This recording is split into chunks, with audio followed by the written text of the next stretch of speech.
Hey, this is Terry Newman, and this is A Spark for the Heart. Today we stand by a bank here at the river just outside of Pullarm, and behind me you'll notice there's a sign that says Caving Banks. This is not a town in Arkansas. This is a warning sign for anybody that would be coming down here to the river to enjoy the river, that the land here is not suitable for people to walk on. Never forget, some years ago, I'd heard the story back in 1980 when Mount St. Helens erupted, that there was a man, I don't remember the guy's name, but I do remember the story, the relation of this story, the relating of this story, how that this guy had lived there all of his life on this mountain, Mount St. Helens, and he felt like he knew the mountain better than anybody else. Well, people would come through and they would tell him, they would say, man, you need to get out of here. This thing is going to blow, and it'll kill everybody in its path. But he refused to listen to him. He refused to listen. The warning sign of a caving bank was broadcast to this guy, and he wouldn't listen.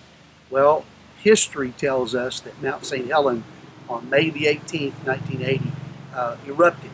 And as the ash would come down the mountain, the man who was warned about, in essence, the caving bank, never listened, never heeded the warning, and as a result of it, he lost his life. So I want to give you today just a challenge from my heart to yours, that maybe you're not living where you really need to live.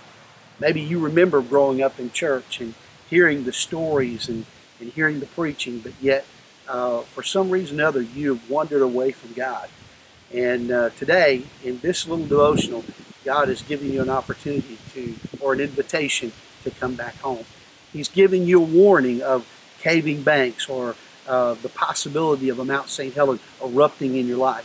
And He's giving you the opportunity to make a turn in your life, the right direction, and come back home to Him.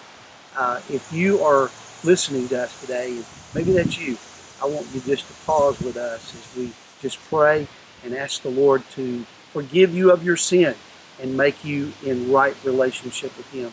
But if you would, bow your heart or just repeat this prayer. And I believe if you pray it in